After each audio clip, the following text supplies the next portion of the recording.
Hey guys, tonight we slip into the sands of ancient Mesopotamia, where the air shimmers with heat and the Tigris River glints like a blade under the sun. You're standing in a temple, its mud brick walls etched with cuneiform, the scent of barley beer and incense curling around you. Priests in linen robes clutch something odd, thin, hollow reeds dipped into clay mugs. They sip, eyes half closed, communing with gods you can't see. This isn't just a drink, it's a ritual. And that reed? It's the world's first straw, sacred as a scepter. You probably won't survive this journey through time without questioning every plastic straw you've ever used, so brace yourself. So before you get comfortable, take a moment to like the video and subscribe, but only if you genuinely enjoy what I do here. Drop a comment with your location and local time. I'm curious where you're drifting off from tonight. Now, dim the lights, maybe turn on a fan for that soft background hum, and let's ease into tonight's journey together. You're still in that temple, the air thick with reverence. The straw in the priest's hand isn't just a tool, it's a bridge to the divine. In Sumer, around 3000 BCE, beer was a gift from the gods, brewed with dates and barley, murky with sediment. Drinking it straight? Unthinkable. You'd choke on the grit. So they plucked reeds from riverbanks, hollowed them out, and sipped the liquid gold, leaving the muck behind. This wasn't casual bar chatter. It was ceremony. Mainstream history tells us these straws appeared in Sumerian art. Cylinder seals show figures sharing long reeds in communal jugs, a sign of unity and worship. The quirky tidbit? Some straws were gold or silver, flaunted by kings like bling. Imagine flexing your wealth with a sipping stick. Historians still argue whether these metal straws were purely status symbols or had ritual significance, like channeling divine favor. You step closer, peering at the priest's reed. It's simple, cut from a river plant, maybe Arundodonax, tough and hollow. The craftsmanship is crude, but deliberate, nature bent to human will. You notice the beer's froth clinging to the reed's tip, the priest's lips barely touching it. Hygiene wasn't the point, purity was. The gods demanded clean offerings, and a straw kept your mortal breath from tainting the brew. You smirk, thinking of modern straws in bubble tea. Same idea, less holiness. The temple hums with chants, and you feel the weight of this moment. A straw isn't just a thing, it's a cultural thread, stitching you to a world where every sip was sacred. You wander outside, where the city of Uruk sprawls. Merchants hawk clay tablets, kids chase goats, and the river's edge teems with reeds. You pluck one, rolling it between your fingers. It's light, flexible, a perfect tool born from necessity. But necessity's got a dark side. These reeds rot, split, and need constant replacing. You see a potter rear by, shaping a straw from clay. Early innovation, clunky but durable. It's a hint of what's coming. Straws won't stay humble. They'll morph, climb social ladders, and eventually drown in controversy. For now, you're stuck in the Bronze Age, where a reed in your hand feels like holding history itself. You take a breath, the desert air sharp, and wonder how something so small could carry such weight. The sun dips, painting the ziggurat gold. You linger, watching priests share a jug, their straws crisscrossing like a game of pickup sticks. It's communal, intimate, a far cry from solo sipping in today's coffee shops. You can't help but grin. Imagine explaining a Starbucks Frappuccino to these guys. They'd probably sacrifice you for blasphemy. The straw's role here is clear. It's not just functional, it's symbolic, tying people to their gods, their land, their kin. You tuck that thought away, knowing this little reed's journey is just beginning. It's got empires to cross, materials to shed, and a modern world to infuriate before it's done. You're still in ancient Mesopotamia, but the temple's glow fades behind you as you trudge along the Tigris, reeds swaying in the breeze like nature's own straw factory. The air smells of mud and fish, and you're clutching that reed from last night, wondering how it goes from riverside weed to royal treasure. The straw's about to level up, morphing from a humble plant into a crafted status symbol, and you're here for the front row seat. It's a bit like watching a caterpillar turn into a gold-plated butterfly. Same job, fancier vibes. You crouch by a craftsman's hut where a metalsmith hammers away, shaping a thin gold tube. This isn't your average straw anymore. It's a flex for the elite. Mainstream history nods to artifacts like the gold drinking tubes found in royal tombs at Ur around 2600 BCE, buried with queens and kings alongside jewels and chariots. These weren't for casual sipping. They were power moves, proof you were closer to the heavens than the guy next to you. The quirky detail? Some straws had lapis lazuli tips, blue as a summer sky, probably to make your beer taste like divine swagger. You chuckle thinking of slurping a smoothie through a gem-crusted straw. Instagram would lose it. Historians still argue whether these luxury straws were used daily or just for ceremonial flexing, like pulling out a Rolex for a Zoom call. You watch the metalsmith, his hands steady as he polishes the tube. It's long, maybe 2 feet, designed for sharing massive jugs with your crew, Mesopotamian happy hour style. You remember those priests in the temple, their reeds dipping into shared beer. This gold version's the same idea, just screaming wealth. The craftsmanship's wild. Engravings of barley stalks spiral up the side, a nod to the drink it's made for. You can't help but admire it, even if it's absurdly impractical. Gold's heavy, and you're pretty sure it'd make your lips tingle weirdly. You wander to a market, the air buzzing with hagglers and the clink of copper coins. A merchant stall glints with silver straws, slightly cheaper but still elite. You overhear a buyer scoff, "Only gold for me!" Classic one-upmanship. Nearby, a potter peddles clay straws, baked hard, affordable for the non-royals. You pick a one up, its tip smooth but plain. It's the people's straw, bridging the gap between reed and riches. These show up in digs across Sumer and Akkad, prove straws weren't just for kings. But the shiny ones, they're the real story here, turning a sip into a spectacle. You drift toward a riverside tavern where locals share a clay jug of beer, their own straws, some reed, some clay, poking out like a porcupine's quills. You grin, imagining explaining a plastic bendy straw to them. They probably think you're a sorcerer. The straw's evolution feels clear now. Necessity birthed the reed, but ambition dressed it in gold. It's not just about sipping anymore, it's about signaling who you are. You notice a kid nearby, chewing on a reed like it's candy. It's a reminder. Straws are still tied to the land, to nature's rhythms, but they're starting to wander into human ego. You settle by the water, the sun sinking, turning the river bronze. The gold straw's image lingers in your mind, a symbol of a world obsessed with status. You think back to the temple's sacred sips, same tool, different soul. The straw's journey is picking up speed, and you can feel it pulling away from its riverbank roots. It's headed somewhere new, somewhere less holy, maybe less pure. You twirl your reed between your fingers, its texture rough, and wonder how long it'll take for this simple thing to become something the world regrets. You're no longer in Mesopotamia's sun-baked bustle. Now you're trudging through a damp European forest, the air heavy with moss and wood smoke. It's the Middle Ages. And straws? They've gone quiet, nearly forgotten, like a song you can't quite hum. But you're about to stumble into a tavern where they're creeping back, not as sacred tools, but as quirky fixes for gritty ale and wobbly teeth. The straw's journey takes a sharp turn here, slipping from royal tombs to rowdy mugs, and you're ready to watch it stumble into Europe's messy drinking scene.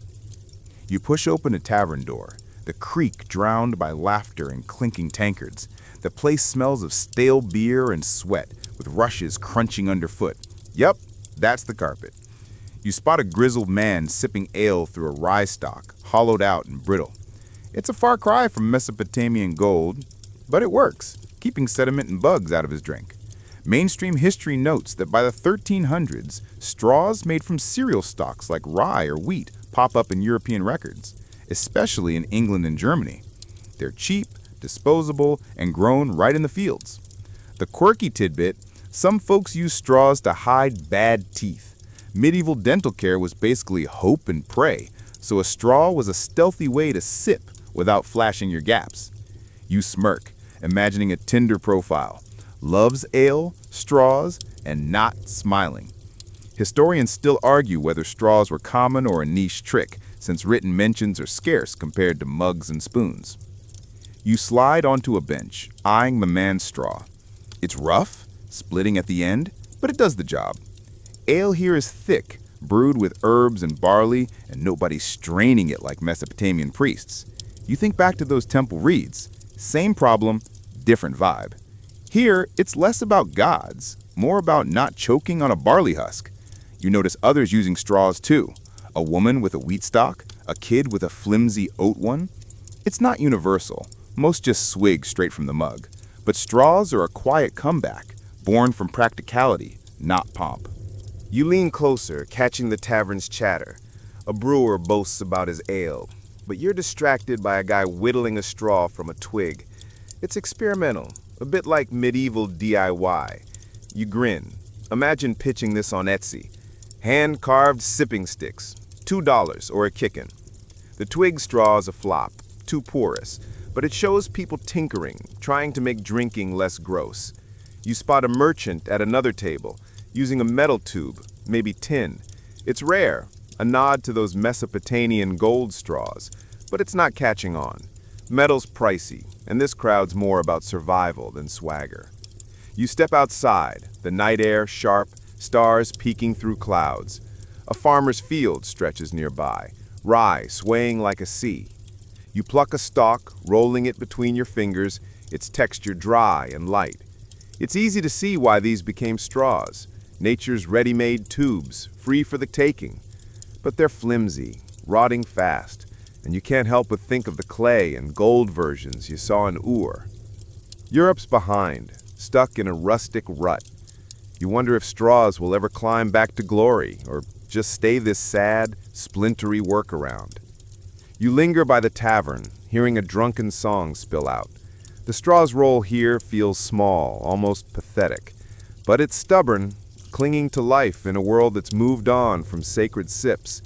You think of those Sumerian priests, their long reeds and holy jugs, and chuckle. Imagine them seeing this dive bar. They'd probably storm off in a huff. The straw's journey's gone gritty, but it's not done. You tuck the rye stalk in your pocket. Its fragility, a reminder. Even the smallest things endure, waiting for their next act. You're yanked from the medieval tavern's smoky haze into a bustling 19th century American city, where horse hooves clatter on cobblestones and gas lights flicker like fireflies. The air's thick with coal dust and ambition, and straws are about to get a shiny new makeover. You're standing on the cusp of the plastic straw revolution, watching this ancient tool trade its rustic roots for industrial glamour. It's like seeing your grandma's quilt swapped for a neon billboard. Same purpose, bolder attitude. You stroll into a soda fountain, all chrome and polished wood, where a crowd sips fizzy drinks through paper straws. It's the 1880s, and Marvin Stone, a Washington, D.C. manufacturer, just patented the first machine-made paper straw. Mainstream history credits Stone's 1888 invention as the straw's big leap into modernity, replacing rye stalks with wax-coated paper that doesn't sog fast.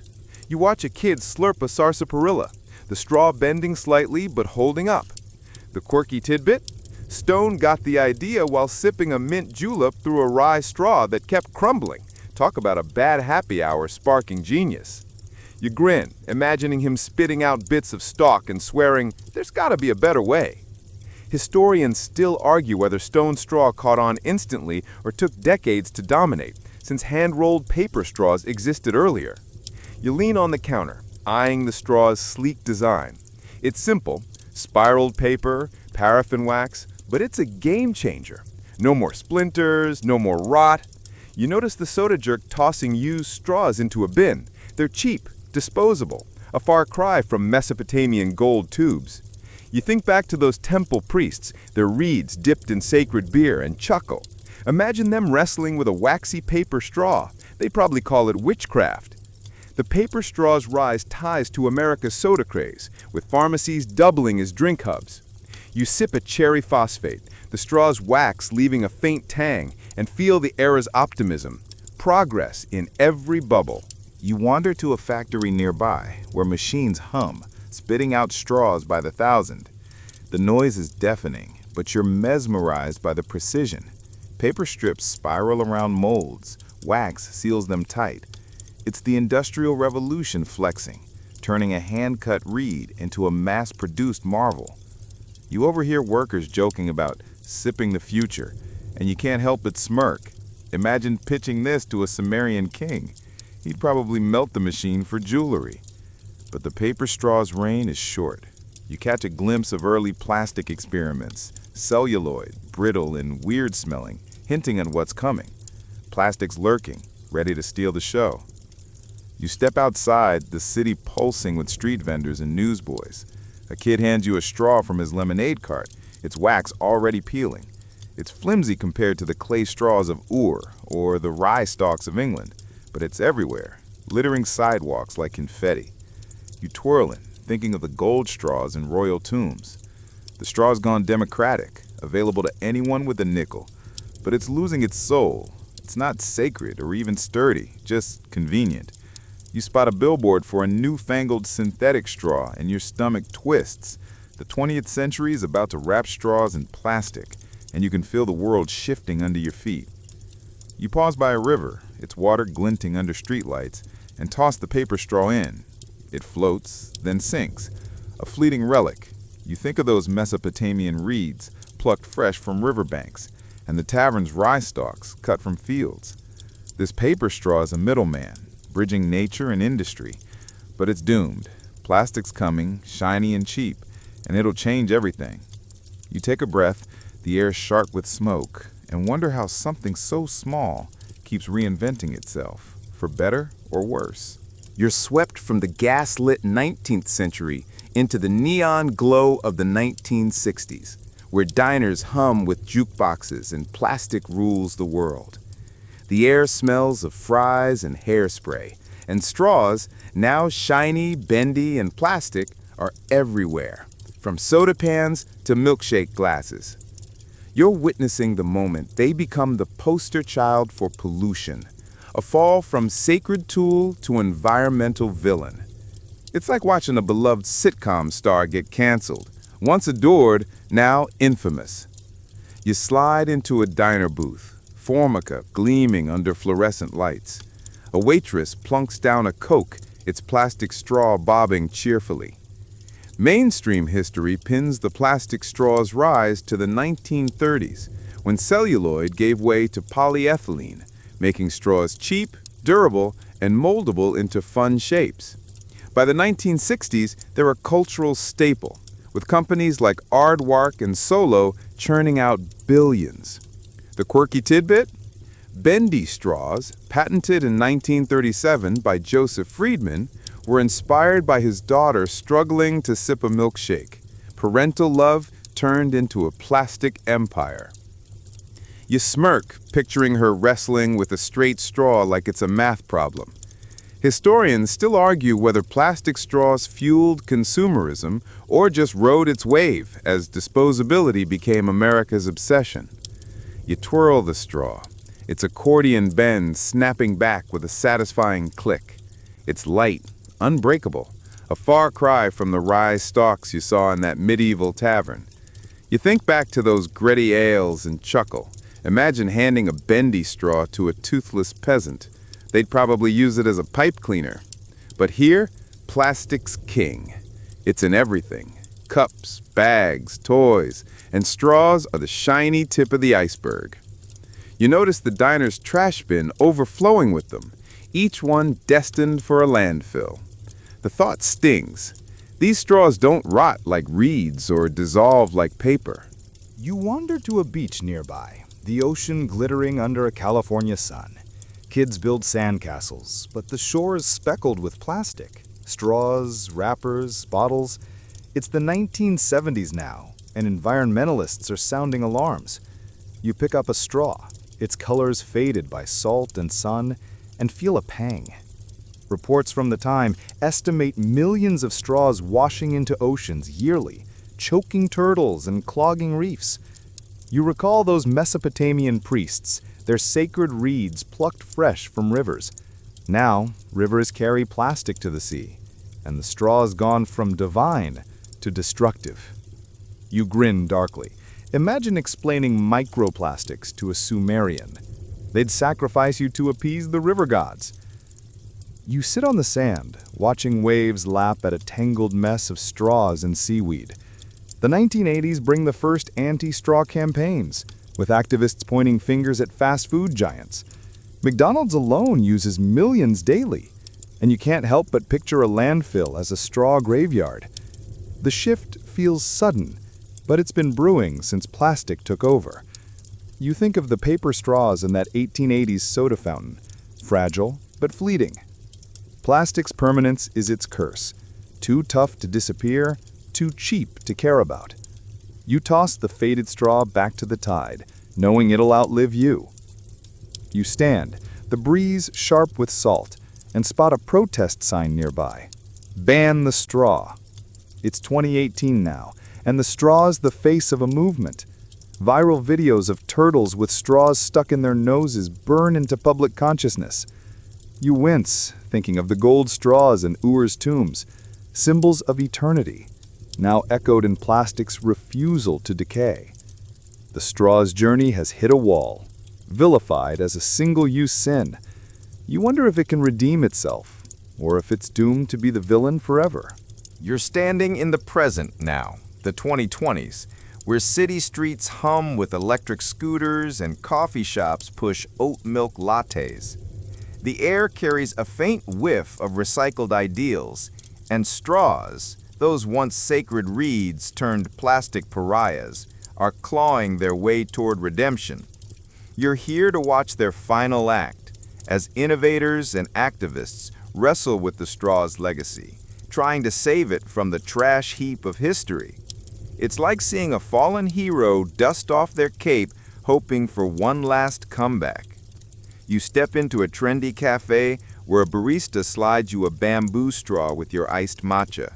It's smooth, sturdy, reusable, a far cry from the plastic bendy straws you saw in that 1960s diner. Mainstream history marks the 2010s as the turning point, when viral campaigns like #StrawNoMore spurred bans in cities like Seattle and entire countries like Canada. By 2020, single-use plastics faced global scrutiny, with straws as the poster child. The quirky tidbit? Some bars now serve strawless cocktails with edible straws made from pasta or rice. Imagine slurping your mojito through a rigatoni. You chuckle picturing a Sumerian priest trying to sip sacred beer through a noodle. Historians still argue whether straw bans are effective or just symbolic, given plastic bags and bottles dwarf straw's environmental impact. You twirl the bamboo straw, its grain cool against your fingers. It's eco-chic, but not perfect. Bamboo needs cleaning, and you're not sure everyone's diligent about it. You think back to those Mesopotamian reeds, naturally disposable, and the paper straws of the 1880s, soggy but biodegradable. Today's solutions are a mixed bag. Metal straws clink in reusable tumblers, silicone ones bend like their plastic ancestors, and seaweed-based straws dissolve after use. You grin. Imagine pitching a dissolving straw to a medieval tavern goer. They'd probably think you're selling fairy dust. But these innovations are serious, driven by a world waking up to its trash problem. You wander to a park, where a cleanup crew picks plastic straws from the grass. The scene's bittersweet. Fewer straws litter now, thanks to bans, but they're still here, stubborn relics of the 20th century. You overhear a volunteer talking about circular economies, where straws are composted or recycled into new products. It's hopeful, but you feel the weight of scale. billions of straws are still made, used, discarded. You recall the gold straws in Ur's tombs, symbols of eternity, and wince at plastic's unintended immortality. The shift to eco-straws feels like progress, but it's messy, expensive, and not universal. You sit on a bench, watching kids sip juice through paper straws that sag halfway through. It's a nod to the 1880s soda fountains, but with better wax. Some brands now boast ocean-safe straws made from plant fibers or algae, and you can't help but admire the hustle. Nature's reeds are back, just high-tech. You think of the turtle videos that vilified plastic straws, and now campaigns push #StrawForward, celebrating sustainable options. It's a rebrand, but you wonder if it's enough. Will straws ever shake their bad rap, or are they just dodging the guillotine? You linger as the sun dips, casting long shadows. The straw's journey, from sacred reed to plastic villain to eco-hopeful, feels like a redemption arc, but it's unfinished. You tuck the bamboo straw in your pocket, its weight a quiet promise. Maybe straws can find balance, tying us back to the earth without choking it. As the park quiets, your thoughts soften, the world's edges blurring. The straw's story is yours now, a thread through time, whispering of human ingenuity and its costs. Let the breeze carry you, let the hum of progress fade, and drift into the calm of what's next.